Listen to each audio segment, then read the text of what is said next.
चलिए स्टार्ट हो गया बाबू आपका। देखिए इसके पहले वाले लेक्चर में बाबू हम लोग एम करेम का वेक्टर चैप्टर का 33 क्वेश्चन यानी हम लोग सोल्व कर दिए थे, ठीक है।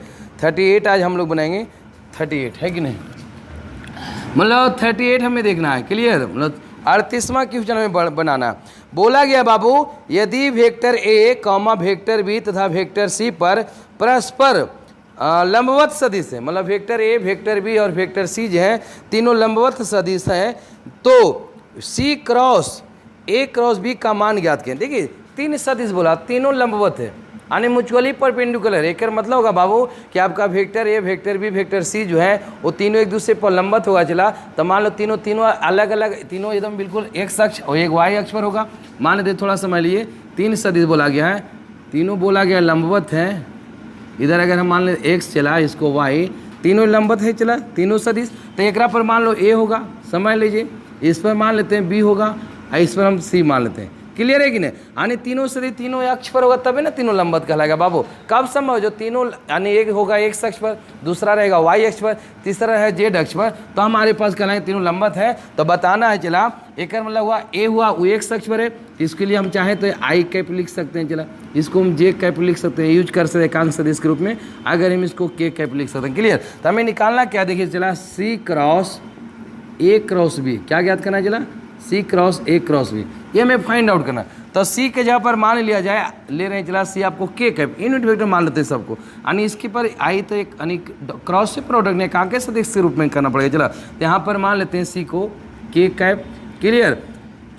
ए मतलब एक यानी एक शख्स मतलब होता है चला आई कैप, और कौन है चला बी, मतलब इसको होगा जे कैप, क्लियर। अब यहाँ देखो के कैप क्रॉस, देखिए आई क्रॉस जे, आई क्रॉस जे, तो आई क्रॉस जे के लिए चला आई से अगर जे जाएंगे तो मतलब प्लस के होगा, आई के बाद जे आना चाहिए, सही है के। और के क्रॉस के यूनिट वेक्टर में अगर समान क्रॉस प्रोडक्ट होता है बाबू तो जीरो होता है, क्या होगा, तो के क्रॉस के जीरो हो जाएगा, क्लियर। यानी कहने का मतलब 38 का आंसर हो जाएगा जीरो, यानी दोनों क्या है जीरो।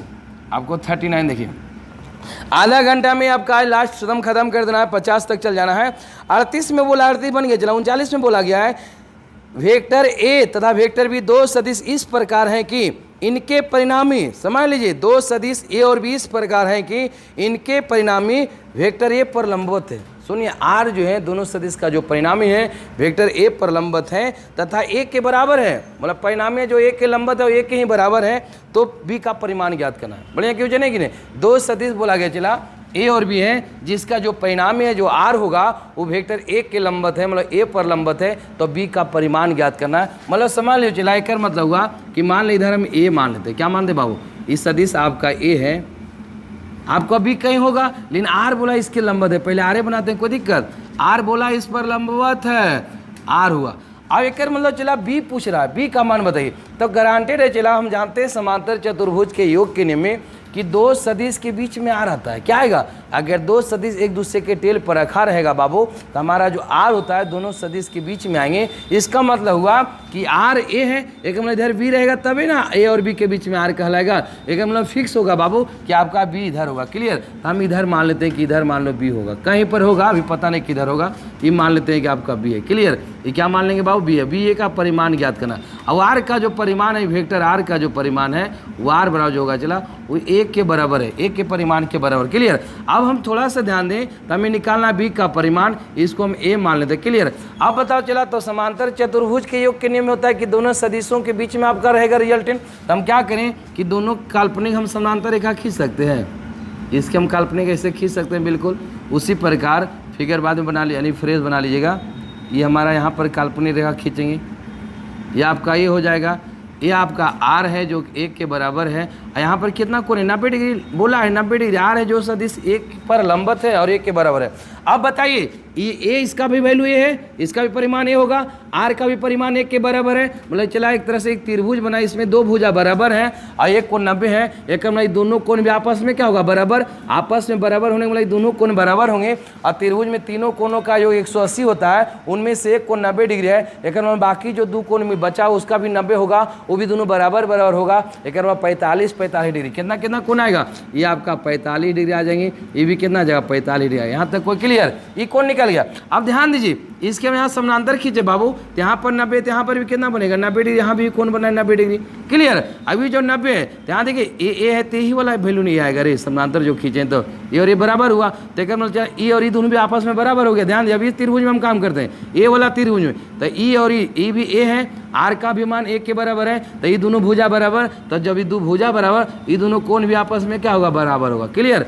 ये दोनों कोण क्या होगा, बराबर होंगे। अब कितना आएगा, ये भी त्रिभुज है, उसमें एक कोण 90 डिग्री, बाकी दो कोण बच गया, उसका मतलब होगा उसका भी दोनों मिलकर 190 होना चाहिए, क्योंकि त्रिभुज के तीनों कोणों का योगफल 180 होता है। 180 डिग्री में एक कोण 90, बाकी दो कोण मिलकर बनेगा 90, एक मतलब ये भी हो जाएगा 45 डिग्री। कितना हो जाएगा, चला 45 डिग्री। क्लियर। अब हम बात करते हैं, चला एक अगर हम नाम दे दें, चला कुछ नाम दे दीजिए, O P Q N नाम रखनी है। अब हम चला बी निकालना है, ध्यान दीजिए, बी आराम से शॉर्ट में निकालेंगे। ये वो त्रिभुज बना है समकोण, चला तो ओ क्यू एन में, किस में त्रिभुज लेंगे, त्रिभुज ओ क्यू एन में। क्लियर। अब लगा दो, चला क्या लगाएंगे, चला ये कोण के लिए मय्याधार, हमें कर निकालना है, कोई भी लगा दो। साइन आपका 45 डिग्री, साइन 45 डिग्री, ये कोण अगर कोई भी लीजिए, आपको दिक्कत नहीं। साइन अगर 45 लेते हैं, चला तो साइन 45 अगर ये कोण लेते हैं, तो लंबा ये कर्ण बन जाएगा कि नहीं, तो साइन 45 डिग्री होता है। देखिए साइन 45, तो 45 लंब होगा, कौन लीजिए लंब है, लंब क्या हो जाएगा बोलो, ओ क्यू।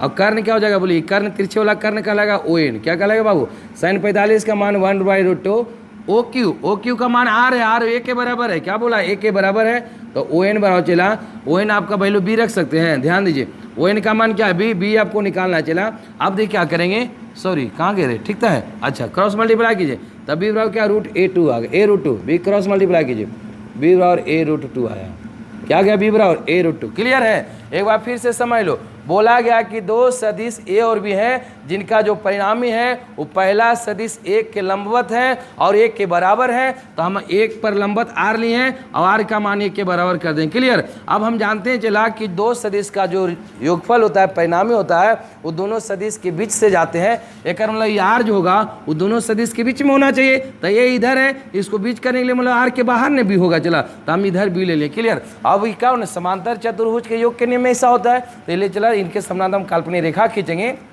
रेखा खींचकर ये कोण निकाल लिए। जब त्रिभुज में कोण निकल गया तो हमें बी निकाल सकते हैं। क्लियर है, बी निकल गया, बी का मान a/√2 आए, कितना चला आंसर आपका मिल जाएगा 39 हो गया। ठीक है। अब हम लिखिए इसको, सब मारिए स्क्रीनशॉट, मिटे वाला बाबू आनी कहा 39 में बन गया है। अब हम 40 पर बात करें, इन्हें 2-4 क्वेश्चन बढ़िया है ना, तो कम में बनाएंगे, फिर बाद में बचेगा तो बनेगा। चलिए अस्थिर से बनाते हैं 2-4 क्वेश्चन। अब हम बात करते हैं 40वां क्वेश्चन में, कैमा पढ़े बाबू, 40 क्वेश्चन पढ़िए क्या कर रहा है। 40 में बोला गया है बाबू, क्वेश्चन नंबर 40 है, एम करीम का 40 क्वेश्चन नंबर 40 में बोला गया बाबू, कोई सदिश ए जो है तीनों अक्षों के साथ मतलब एक्स वाई जेड अक्ष के साथ समान कोण बनाते हैं। सुन ले, तीनों अक्ष के साथ समान कोण बनाते हैं, मतलब कोई सदिश ए है जो एक्स अक्ष वाई अक्ष जेड अक्ष तीनों अक्षों के साथ बराबर कोण बना रहे हैं बाबू, तो बताइए इनके सभी घटक ज्ञात करना, सबका कंपोनेंट ज्ञात करना, मतलब x component, y component, z component दो। चला अगर कोई सदिश होगा, अगर सभी के साथ मान लें थीटा कोण बनाते हैं, क्या मानते हैं, माना कि सदिश ए बोला, क्या बोला, चला सदिश ए तीनों अक्षों के साथ समान कोण बना रहा, तीनों अक्षों के साथ थीटा कोण बनाते हैं, क्या माने, थीटा कोण बनाते हैं।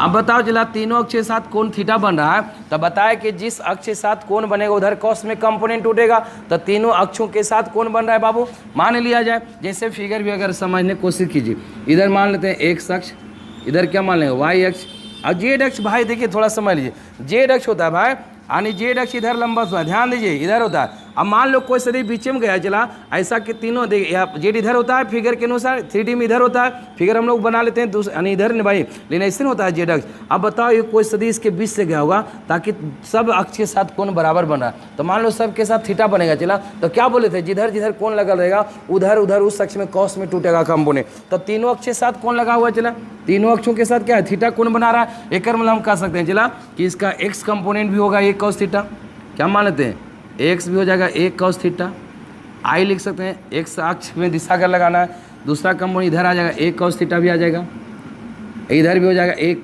कॉस थीटा, सम कॉस थीटा टूटेगा। चलो सबके साथ थीटा लगा है, ए कॉस थीटा बताया जाए, जिन जिन के साथ कौन थीटा लगल रहेगा, जिस अक्ष के साथ कौन लगाएगा लगल रहेगा उधर कॉस में टूटेगा। क्लियर। अब हम ए वाई अक्ष के साथ भी थीटा बोला है तो इधर भी ए कॉस थीटा हो जाएगा, सॉरी ए भी रहेगा। चला ए कॉस थीटा और वाई मतलब जे कैप लिख सकते हैं। चला जेड अक्ष पर भी लगेगा तो उसका भी ए कॉस थीटा आ जाएगा, यहाँ पर के कैप लगा दें। क्लियर। अब तीनों को हम अगर वेक्टर के रूप में जोड़ना चाहिए ऐसे लिख सकते हैं। चला वेक्टर ए बराबर क्या होता है, वेक्टर ए एक्स लिख सकते हैं कि नहीं, वेक्टर ए वाई बिल्कुल आप लिख सकते हैं, वेक्टर ए जेड बिल्कुल आप ऐसा यूज कर सकते हैं।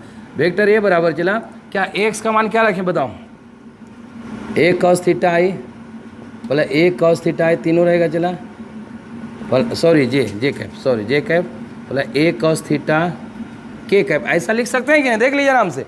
देखिए आपका एक्स कंपोनेंट एक्स अक्ष के साथ भी थीटा कौन लगा है, ए का एक कॉस थीटा हो जाएगा। वेक्टर मिलेगा आई कैप लिख सकते हैं, बिल्कुल लिख दिए। ए वाई मतलब वाई अक्ष के साथ भी थीटा कौन है तो एक कॉस थीटा आएगा, जेड लगा दिए। ए जेड के साथ भी थीटा है तो एक कॉस थीटा होगा। अब हम ए बराबर तीनों को जोड़ के लिए तीनों बराबर होगा। चला अब हमें निकालना क्या, चला इसका अगर हम परिमाण निकालना चाहेंगे हमें एक कॉस थीटा चाहिए, क्या चाहिए हमें सब के साथ कंपोनेंट निकालना, यानी एक कॉस थीटा का मान निकाले सबका मान बराबर आएगा। अब ये चला ए बराबर कर परिमाण निकालना चाहेंगे तो अंडर रूट देखिए ए लिखे मतलब वेक्टर ए हटा दें मतलब इसका परिमाण हुआ तो इसका परिमाण सभी के कोफिशिएंट के स्क्वायर करके जोड़ देना अंडर रूट में, तो क्या हो जाएगा ए स्क्वायर कॉस थीटा। तो कोफिशिएंट का square a square cos theta, इसका भी क्या हो a square cos square theta, इसका भी क्या हो चला a square cos square theta. Clear. अब यहाँ पर ध्यान देना चला क्या हो जाएगा ए बराबर अंडर रूट तीनों सेम है। चला a square cos theta, a square cos theta, a square cos theta, तो हम क्या लिखेंगे 3 a square cos theta cos square theta. चला कॉस स्क्वायर थीटा। अब बताओ ए बराबर आ गया ये तो 3 यानी एक कॉस थीटा बाहर आ जाएगा नहीं, इंटू रूट में 3 रह जाएगा। हमें एक कॉस थीटा निकालना है, तीनों का कंपोनेंट मतलब एक कॉस थीटा निकालना, काटिएगा नहीं, हमें एक कॉस थीटा चाहिए इसलिए एक कॉस थीटा बराबर आ गया। चला ए बाय रूट 3 हम लिख सकते हैं, ऐसा कर सकते हैं नहीं। चला और जो ए कॉस थीटा चला वही देखिए एक्स कंपोनेंट भी एक कॉस थीटा है, तो आई दिशा में बता रहे एक्स कंपोनेंट भी एक कॉस थीटा, वाई भी सब, इसलिए हम बोल सकते हैं चला एक हम ए एक्स बराबर ए वाई बराबर ए जेड बराबर क्या हो जाएगा ए कॉस थीटा। क्या है चला ए कॉस थीटा आएगा और ए कॉस थीटा और आ गया चला ए वाई रूट 3 क्या आएगा ए वाई रूट 3, इसीलिए हम कह सकते हैं चला क्या हो गया ए एक्स बराबर ए वाई बराबर ए जेड बराबर a y root 3 answer a y root 3, यानी तीनों कंपोनेंट आपका आ गया 1 ए बाई रूट 3। क्लियर है। चलिए बढ़िया क्वेश्चन था, एक बाद अब छोटा छोटा बचा हुआ। चलिए लिखे पढ़ा सुना, स्क्रीन शॉट मारिए दम। यानी आपके पास तीनों कंपोनेंट दिया हुआ था, तीनों अक्ष के साथ बराबर कौन था सब कॉस में जाएगा। क्लियर। चलिए 41 में देखिए क्या बोल रहा है, 41 क्वेश्चन में बोला गया है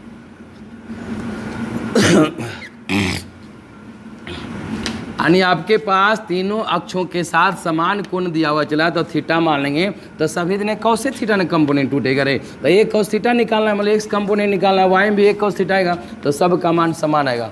चलिए 41 में बोला गया बाबू, देखिए खत्म हो जाए बढ़िया बात है। 41 में बोला गया बाबू नीचे दिए चित्र में सभी बलों का परिणामी बल ज्ञात करना, नीचे फिगर बना होगा आपके एम करी में भी बना है ना, नीचे दिए चित्र में सभी बलों का परिणामी बल ज्ञात करना है। 41 का फिगर आपका दिया और चला हम फिगर अपना साइड बना दिए हैं, फिगर ही बल दे ले किताब क्वेश्चन में। चला आपका बोला गया नहीं एक बल है चला इधर एक्स होता है इधर वाई होता है, यहाँ पर एक बल 8 न्यूटन लग रहा है। क्लियर। इधर आपको अक्ष लिया गया है, आपको लिया गया क्या मतलब समझ इधर एक अक्ष होता है। क्लियर। और आपका दिया हो बाबू इसको वाई बढ़ा दिया गया है, चलिए इधर माइनस वाई हो गया एक तरह से। ठीक। अब बोला है नहीं एक बल इधर लग रहा है, ठीक, जो 15 न्यूटन बोला, क्या बोला है एक कोण जो दिया हुआ है 53 डिग्री, कितना दिला हो 53। एक दूसरा जिला वो यहाँ से दिया हुआ है 37 डिग्री मात्र, कितना दिला बाबू 37 डिग्री, एफ का मान कितना है 20 न्यूटन, बल है 20 न्यूटन जो यहाँ से कोण दिया हुआ है 37 डिग्री। क्लियर। अब बताना इसका हमें परिणामी बल ज्ञात करना है, क्या निकालना है बाबू परिणामी बल, कुछ नहीं करना है, total x component total y component निकाले उस कैलकुलेशन कीजिए। जैसे में आपका हो जाएगा इधर का चला अगर हम नाम लिखते हैं तो इधर हो जाएगा 15 नहीं चला तो इसके साथ कौन है तो हो जाएगा 15 कॉस में टूटेगा, कौन लगा हुआ है कॉस 53 डिग्री। क्लियर। इधर हो जाएगा चला 15 साइन 53 डिग्री, क्या हो जाएगा चला 15 हो जाएगा साइन 53 डिग्री। इधर 15 का इधर कंपोनेंट आ गया, इसका कंपोनेंट चला इधर कॉस में इधर आ जाएगा 20 कॉस कितना आएगा 37 डिग्री। ये एक्स का इधर ना आएगा, चला क्या जाएगा 20 साइन 37 डिग्री। क्लियर। अब क्या करना है, टोटल एक्स कंपोनेंट क्या लिखेंगे बोलिए, टोटल एक्स कंपोनेंट। ऐसा क्वेश्चन कई एक बार आ गया है, टोटल एक्स। ध्यान देना, पहला अगर मानो इसका चला तो पहला का तो 0 वाई अक्ष पर उसका 0 कंपोनेंट आ जाएगा, यानी टी एक्स इसको मानते हैं। तो देखिए 8 न्यूटन वाई अक्ष पर है तो उसका एक्स कंपोनेंट 0 आएगा, पहला हो गया। दूसरा मान लो 15 न्यूटन है, 15 का इधर आए एक्स अक्ष है, चला राइट साइड डायरेक्शन एक्स अक्ष पर प्लस लीजिएगा, प्लस के अंदर आएगा 15 cos 53 डिग्री। क्लियर। और आपका कौन है 20 न्यूटन है, इसका एक्स कमन लेफ्ट साइड है माइनस में, इधर लेफ्ट एक माइनस एक्स अक्ष पर है, माइनस हो जाएगा 20 साइन 37 डिग्री। क्लियर। कैलकुलेट कीजिए, टी एक्स बराबर हो जाएगा 0 15 cos 53 का मान 3/5, कितना क्या चला 3/5। क्लियर है, cos 53 का मान 3/5 माइनस 20 साइन 37 का मान 3/5। क्लियर। साइन 37 का मान 3/5 हुआ, सही है। अब देखो क्या होगा, चला 5 दिया 15 3 से कट गया, 5 चौक 20 3 से कट गया। अब टी एक्स क्या आ जाएगा बाबू, टी एक्स हो जाएगा आपके पास, ध्यान दीजिए क्या हो, 3 दिया 9, कितना हो जाएगा बाबू 9 माइनस 4 दिया 12, कितना टी एक्स मान आ गया -3। अगर इतना आया न्यूटन में अगर हल देते हैं, अब इसलिए अगर वेक्टर के रूप में लिखना चला, अगर टी एक्स वेक्टर के रूप में -3 आई लिख सकते हैं कि नहीं, इतना न्यूटन आई लगा सकते हैं। क्लियर ही हो गया, क्लियर है कि नहीं, टी एक्स निकल गया।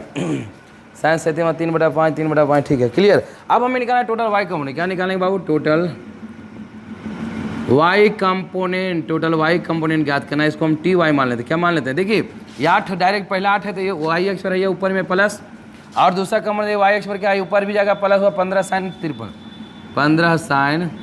53 डिग्री। क्लियर। अब तीसरा कौन चला यहाँ भी, नीचे जाएगा माइनस, नीचे वाला माइनस लेना है 20 cos 37, क्या रे बाबू cos 37 डिग्री। अब दो टी वाई बराबर हो जाएगा 8 15 साइन 53 का मान 4/5 माइनस 20 cos 37 का मान 4/5। क्लियर। 5 चौक 20 काट दो, 5 या 15 कट गया, टी वाई बराबर हो जाएगा चला 8 प्लस 4 या 12 माइनस 4 चौक 16, कितना चला टी वाई 12 8 20 में 16 गया 4, कितना आ गया चला। अगर हम टी वाई निकालना चाहते हैं वेक्टर के रूप में तो 4j लिख सकते हैं। क्लियर है।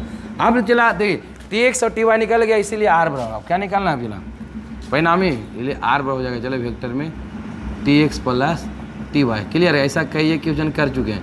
आर बराबर होगा टी एक्स का मान दो क्या -3 आई, टी वाई का मान प्लस 4j। अब इसलिए आर बराबर चला अंडर रूट में कोफिशिएंट का स्क्वायर कर जोड़ना है, -3 का स्क्वायर, क्या हो जाएगा चला -3 का स्क्वायर प्लस 4 का स्क्वायर, यानी आएगा -3 का 9, ये हो जाएगा 16, चला 16 9 25 मतलब क्या हो चला, मतलब आपका आर बड़ा गया 5 न्यूटन, कितना गया चला, मतलब 5 न्यूटन बल है। कितना आंसर हो जाएगा 5। देखिए आंसर मिला लेते हैं। अब लिखिए बड़ा आसान, यानी 41 कहाँ गए रे, 41 कहाँ गए भाई, 5 न्यूटन। क्लियर, सही है, बिल्कुल बढ़िया है, 41 बन गया। आप लिख लीजिए।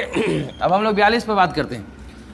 42 में बोला गया चला, अब ज़्यादा लगता है कि नहीं बचा है, हो भी सकता है, आधा घंटे के अंदर कोशिश करते हैं चला कि आपका आधा घंटा आपका टाइम सेट रहता है। चलिए उसके बाद आपका क्या पर चलाओ, चलिए फटाक से ना देखिए बोला गया 41 कहाँ तक बन गया बाबू, 41 हो गया है 42 दो 42 में क्या बोला गया, 42 में क्वेश्चन में बोला गया चला कि आपके पास है एफ, कोई बल एफ है, एफ बराबर दिले 4i + 5j न्यूटन है, किसी कण को एस बराबर 3i + 6k मीटर विस्थापित करते हैं तो संपादित कार्य ज्ञात करना है, वर्क डन निकालना है। दो चला संपादित कार्य होता है बल और विस्थापन का बिंदु गुणनफल के बराबर होता है, इसलिए बल दिया हुआ है एफ बराबर क्या दिया हुआ चला, एफ बराबर आपके पास दिया हुआ चला 4i + 5j, 4i + 5j। S बराबर विस्थापन क्या दिले चला, विस्थापन का मान दिया हुआ चला 3i + 6k, 3i + 6k। Clear है। इसलिए डब्लू निकालना, क्या डब्लू कार्य, तो चूँकि डब्लू बराबर होता है एफ डॉट एस। क्लियर है। डब्लू एफ का मान बताओ चला 4i + 5j, डॉट प्रोडक्ट करना है। क्लियर है। होता है 3i + 6k। दो चला बल और विस्थापन का बिंदु गुणनफल को कार्य करते हैं। क्लियर। अब आई एक साथ गुना करें, 3 चौक 12 i डॉट आई, जे एक साथ 6 5 30 j डॉट के। अब बताओ चले 12 i डॉट आई को 1 + 30 j डॉट के को 0, अलग अलग डॉट में 0 होता है, ठीक है, तो आ गया 12 जूल। कितना आ गया चला 12 जूल। W कितना गया 12 जूल, जूल में है क्या बल मीटर और विस्थापन इस मीटर में दिला कि न्यूटन, ठीक है अगर मतलब 43 में बोला गया बाबू 5 किलोग्राम द्रव्यमान का, क्या रे बाबू 43 में दिया गया है 5 किलोग्राम द्रव्यमान की कोई वस्तु एक बल से इतना मीटर द्वारा एक स्थिति यहाँ तक गति करते हैं तो संपादित काय निकालना। चला मतलब बल दे दिया, देखिए क्या दिया वो उसको लिख देते हैं। बल आपके पास F का मान गिवन है बाबू, F का मान कहाँ गया रे 43 में 10 आई, क्या दिले 10 आई, एक बले न एक वस्तु इतना न्यूटन, हाँ 10 आई है चला, और उसके बाद -3J है, ये दिया हुआ क्वेश्चन में चला, +6K इतना न्यूटन में बल दे दिया। और आपका जो R1 है चला प्रारंभिक स्थिति सदी दिया हुआ चला 6I, क्या माने 6I + 5J -3K। R2 दिया चला अंतिम स्थिति सदी जो दिया हुआ चला वो 10I, क्या रे 10I -2J + 7K। यदि हमें काय निकालना है +7K, हमें काय निकालना है W निकालना है, क्या निकालना W। तो W होता है चला बल F.S, तो S निकालो चला सबसे पहले, तो चूंकि S बड़ा होता है चला विस्थापन सदी होता है R2 - R1, क्या हो जाए चला R2 - R1, क्लियर। अंतिम स्थिति से माइनस प्रारंभ, अंतिम क्या बोलो 10I -2J + 7K माइनस घटाइए तो माइनस डाई कर दे, माइनस हो जाए 6I, देख लो समय -6I, ये भी माइनस हो जाए चला -5J प्लस हो जाए चला, चिन्ह बदल जाएगा माइनस कर दें, माइनस डाइक हो गया, क्लियर। एस हो जाए चला 10 में 6 गया क्या 4I, जे देखिए माइनस दोनों जुड़ यानी क्या 7J हो जाएगा, 7 में 3 10 के जुड़ जाएगा, यानी हमें बल विस्थापन निकल गया, क्या निकल चलेगा। अब हमें निकालना है कार्य W, इसलिए W हो जाएगा चला F.S, क्या हो जाएगा F.S, W F का मान रखो 4I, सॉरी F का मान दिया हुआ है 10I -3J + 6K, -3J + 6K दिया हुआ, क्लियर। हमें विस्थापन आपको निकल गया है 4I - 7J, 4I - 7J और +10K, क्लियर है। इसको डॉट प्रोडक्ट कर दिया, आपका आंसर आ जाएगा W। दो चला आया एक साथ 10 चौक 40 I.I, J एक साथ माने में +7 J.J, और फिर क्या प्लस हो चला 6 है 60 K.K। अब चला हो जाएगा यहाँ पर देखिए W बराबर देखिए 40 I.I को 1 + 21 J.J 1 + 60 K.1, क्लियर। यानी W हो जाएगा चला 40 + 21 + 60, 40 10 60 100 121 जूल, क्लियर। आने करने मतलब चला यहीं तक रह लेते, टाइम आपका हो रहा है चला, आगे हम कंप्लीट कर पाएंगे, यहीं तक रह लेते हैं, मतलब इसके बाद अगला वीडियो में आपका खत्म हो जाएगा। जय हिंद। चलिए सही तो यहाँ तक आ रहा है ना।